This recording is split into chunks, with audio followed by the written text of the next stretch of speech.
Θαλασσόλεκοι, γεια σας. Σήμερα εγκαινιάζουμε μια νέα ενότητα στο κανάλι μου που θα ονομάζεται Θαλασσόλεκοι διαβάζω τις ιστιοπλοϊκές σας ιστορίες. Όσοι το έχετε με το γράψιμο, μην διστάσετε να μου στείλετε σε προσωπικό μήνυμα τη δικιά σας ιστιοπλοϊκή ιστορία. Είτε αυτή είναι μια ξέχαστη όμορφη εμπειρία, είτε μια αστεία περιπέτεια, είτε είναι κάποιο πάθημα που θα μπορούσε να διδάξει τους φίλους ιστιοπλόους. Με κάθε 10 ιστιοπλοϊκές ιστορίες που θα ανεβαίνουν στο κανάλι, θα γίνεται δημόσια ψηφοφορία και η καλύτερη θα κερδίζει ένα ιστιοπλοϊκό δώρο από τη Helen Hansen Cyprus. Link θα βρείτε στην περιγραφή. Πάμε τώρα με την πρώτη μας ιστορία από το φίλτατο φίλο Γιάννη Καριωτάκη. Την ίδια ιστορία θα τη βρείτε και δημοσιευμένη στο περιοδικό Ιστιοπλοϊκός Κόσμος που εκδίδει ο Ιστιοπλοϊκός Όμιλος Ποϊάθ.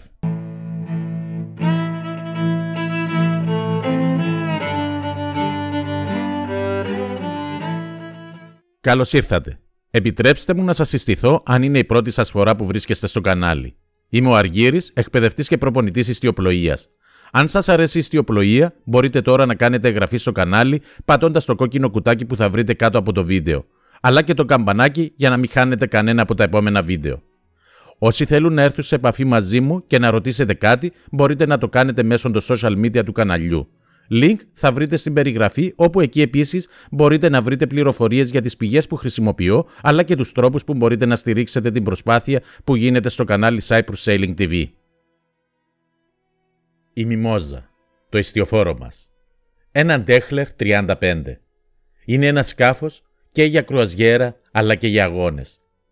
Εδώ και κοντά 10 χρόνια που το έχουμε, κάνουμε μόνο κρουαζιέρα. Ταξίδια μακρινά, μας αρέσει η ανοιχτή θάλασσα, η κατάμαυρη νύχτα στο τιμόνι. Γαλλία, Ιταλία, Μάλτα, Τουρκία και φυσικά η πατρίδα μας. Στο πέλαγος καμιά φορά συναντάμε κάποιο άλλο ιστιοφόρο και ασυνείδητα κάνουμε αγώνα προς το λιμάνι. Ποιος ξέρει, μπορεί να έχει μείνει μόνο μια θέση στον τόκο και είμαστε δύο. Αν εξαιρέσει κανείς μερικούς αγώνες στα νιάτα μας στη λίμνη της Γενέβης με το παλιό μας 505, αυτή ήταν σχεδόν όλη μας η εμπειρία από αγώνες, όταν αποφασίσαμε να πάμε στο ράλι Αιγαίου. Θα μου πείτε τι πάτε να κάνετε εκεί που δεν έχετε καμιά πιθανότητα να κερδίσετε. Και να φανταστείτε το πιστοποιητικό μας είναι performance, δηλαδή τρέχουμε εναντίον των καθαρόαιμων αγωνιστικών.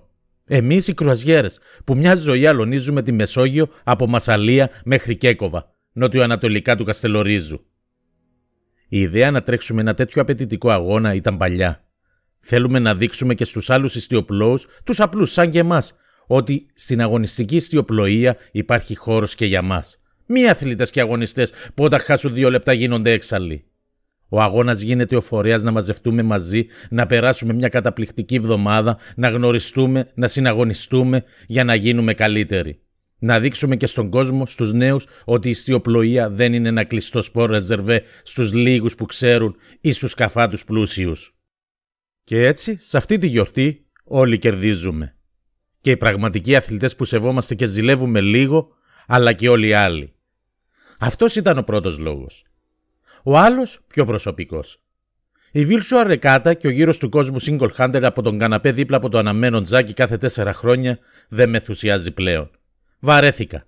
Θέλω να αισθανθώ την αλμύρα της θάλασσας, το κύμα στην πρίμνη, το πάθος του πραγματικού αγώνα. Και το ράλι Αιγαίου είναι στα μέτρα μας όσον αφορά τη δυσκολία. Οι αντιπάλοι είναι άλλο θέμα. Αρχές Ιουλίου. Δεν μου μένει παρά να βρω πλήρωμα. Μια και το έτερο ήμισή μου αποφάσισε να κάτσει στη δροσιά των βουνό. Τη Μαρία τη γνώρισα στο Καρνάγιο τον περασμένο Μάιο, όταν περιποιόταν την Ουτοπία, το πρώτο της σκάφος. Η Μαρία έφερε τον Χρήστο και πριν πάμε σε ένα μικρό αγώνα να γνωριστούμε, Επίδαυρος 2021, βρεθήκαμε για προπόνηση μέσω του Zoom. Αργά το βράδυ, στη Νέα Επίδαυρο, μετά το θέατρο, η Νάντια που μόλις γνωρίσαμε από το διπλανό σκάφος, καλεί την νεολαία να πάνε σε ένα μπαράκι δίπλα. Ενώ οι αντίκες πήγα για ύπνο. Κι έτσι προσλάβαμε το 4ο μέλος του πληρώματος.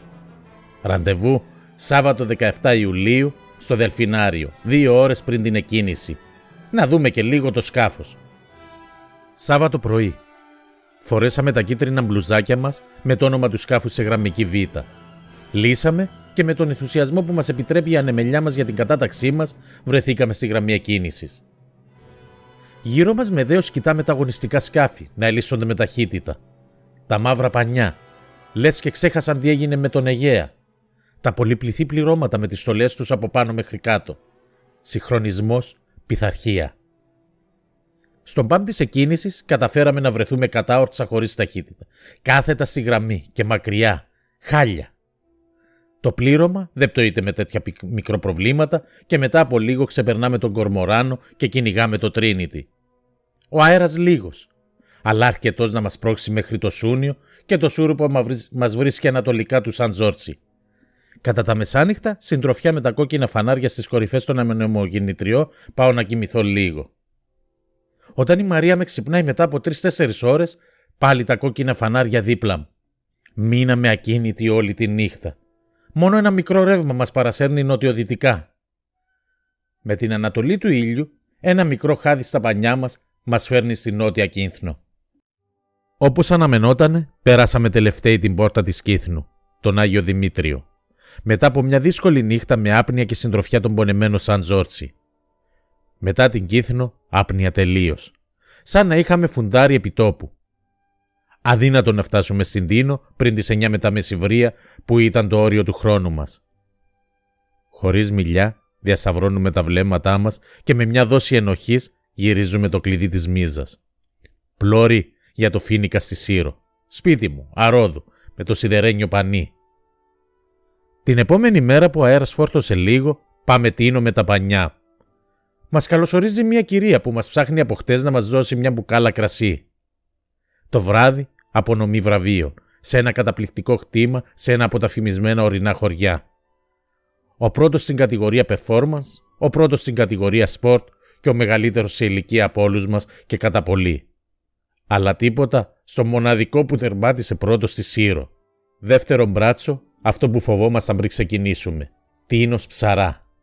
70 μίλια θεωρητικά όρτσα, με το Μελτέμι κατά πάνω μας έτοιμο να μας κάνει μια χαψιά. Πριν 2-3 μέρες προληπτικά είχα βάλει μέσω με ένα γνωστό ημίθεο να μιλήσει σε ένα φίλο του και αυτός με τη σειρά του στον Ποσειδώνα, μπας και αναγκάσει τον Έολο να αλλάξει σχέδια. Εκκίνηση στις 10 το πρωί. Και μετά από λίγο καβαντζάρουμε την νότια Τίνο.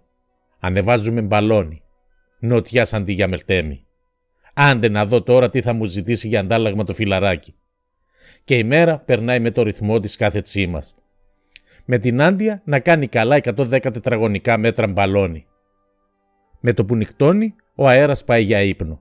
Αντί να βάλουμε κανένα μέσο πάλι, μελετάμε τα διάφορα μετεωρολογικά μοντέλα κοιτάζοντας τα αστέρια. Ο αέρας θα γυρίσει βορειά στο πρωί σιγά σιγά. Κατά τα μεσάνυχτα πρέπει να έχουμε μια πνοή δυτικό. Μένουμε όσο πιο δυτικά μπορούμε από τη Χίο, μπας και μας φυσήξει λίγο. Πλώρη για το βράχο καλόγερο, με ταχύτητα μικρότερη του κόμβου. Σταματημένη δηλαδή. Η Μαρία μόνη της έξω στο τιμόνι, στο σκοτάδι της νύχτας με λίγο φεγγάρι μακριά από κάθε στεριά και κάθε φως, με το άπειρο μπροστά της, νιώθει να μιλάει στο Θεό, θα μου πει αργότερα. Μαζί με τον Αυγερινό, Νάτος και ο Βοριάς, και η Μιμόζα καλπάζει. Θα φτάσουμε στα Ψαρά στις 10 και 40 λεπτά. Το χρονικό μας όριο ήταν 10 και 25 λεπτά. Όχι ότι αλλάζει τίποτα, έτσι κι αλλιώς τελευταίοι. Το πλήρωμα της Μιμόζας στα Ψαρά. Από αριστερά προς τα δεξιά η Νάντια, ο Χρήστος, ο Καπετάνιος και η Μαρία. Ψαρά. Παρά τα χρόνια η μνήμη μου ξυπνάει. Στον ψαρών την ολόμαυρη ράχη. Θέλω να μάθω τι έγινε ακριβώς, πώς και γιατί. Ξεφυλίζω τα άρθρα στο ίντερνετ. 200 χρόνια δεν είναι αρκετά να επουλώσουν τα τραύματα και οι ιστορικοί να κάνουν τη δουλειά τους χωρίς πάθος. Χαζεύω στους έρημους δρόμους αναζητώντας κάποιον επιζώντα ή μάλλον το φάντασμά του να μου πει από πρώτο χέρι. Νιώθω τις πρέτρες να βογγίζουν ακόμα από τον πόνο. Το νησί φαίνεται να υποφέρει και ποτέ να μην κατάφερε να ξαναστήσει πόδι. Και η ζωή συνεχίζεται. Ήρθαμε εδώ για να τρέξουμε. Γύρω στον Ψαρών. Το Μελτέμι έχει θερβιεύσει. Εκκίνηση στις 12 η ώρα, άνεμη 20-30 κόμβοι. Κανονικά θα έπρεπε να είμαι δεμένος στο λιμάνι. Ξεκινάμε, όλα καλά. Ανατολικά των Ψαρών, στο στενό ανάμεσα με τη Χίο, το Μελτέμι βασιλεύει όρτσα. Μας δυσκολεύει λίγο το κύμα πλάγιο 1,5 με 2 μέτρα.